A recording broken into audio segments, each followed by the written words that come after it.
સુરત શહેર પોલીસના પૂર્વ એસીબી બીએમ ચૌધરી સામે ખોટા જાતિના પ્રમાણપત્રના આધારે પોલીસ વિભાગમાં બઢતી મેળવી હોવાના આરોપમાં ઉમરા પોલીસ દ્વારા ગુનો નોંધવામાં આવ્યો છે। હવે વધુ તપાસની દિશામાં આગળ વધી રહી છે અને કેસ સંબંધિત પુરાવા અને દસ્તાવેજો મેળવવા માટે પોલીસે મહત્વપૂર્ણ પગલાં લેવા શરૂ કર્યા છે। પૂર્વ એસીબી ચૌધરી સહિત સમાજ કલ્યાણ વિભાગને પોલીસે નોટિસ મોકલી છે।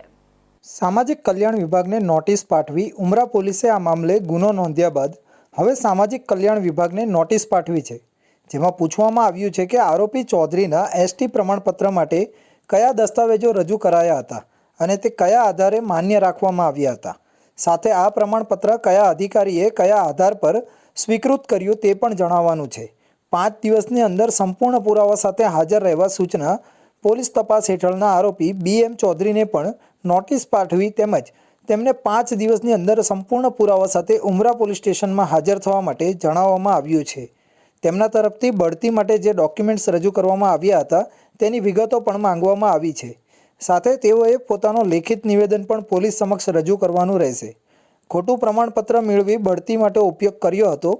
બીએમ ચૌધરીએ તેમની સ્કૂલ લિવિંગ સર્ટિફિકેટમાં જાતિ હિન્દુ તેલી ઓબીસી દર્શાવ્યા હોવા છતાં એસટી કેટેગરી હેઠળ પ્રમાણપત્ર મેળવી તેનો ઉપયોગ બઢતી માટે કર્યો હતો। આવા ખોટા દસ્તાવેજોના આધારે સરકારી પદ મેળવવો આપમેળે ગુનાનું સ્વરૂપ ધરાવે છે।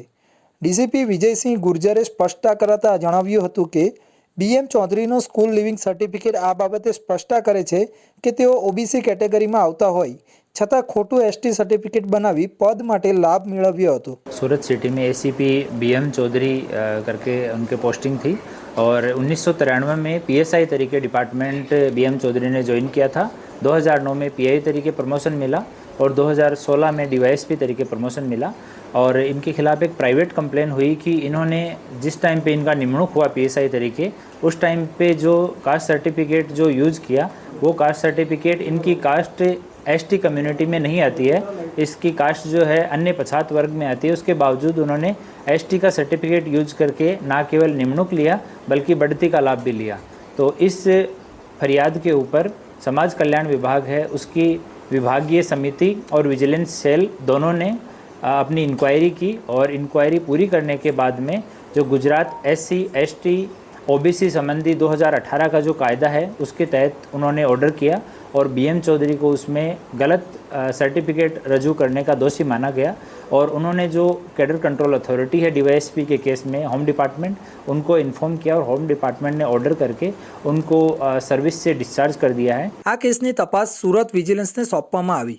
આ કેસનો મૂળ નોંધપાત્ર છે કે કારણ કે સને 2021માં ગોધરાના આદિજાતિ વિકાસના ટ્રસ્ટના પ્રમુખ પ્રવીણ પારગીએ રાજ્ય સરકારના આદિજાતિ વિકાસ વિભાગ તથા ગુજરાત તકેદારી આયોગ ગાંધીનગરને લેખિત રજૂઆત કરી હતી, જેમાં કહ્યું હતું કે બીએમ ચૌધરીએ ખોટા પુરાવા ઊભા કરીને અનુસૂચિત જાતિનું પ્રમાણપત્ર મેળવ્યું છે। આ રજૂઆતને પગલે વિજિલન્સ સેલ સુરતને તપાસ સોંપવામાં આવી હતી અને તેમણે અહેવાલ પણ રજૂ કર્યો હતો।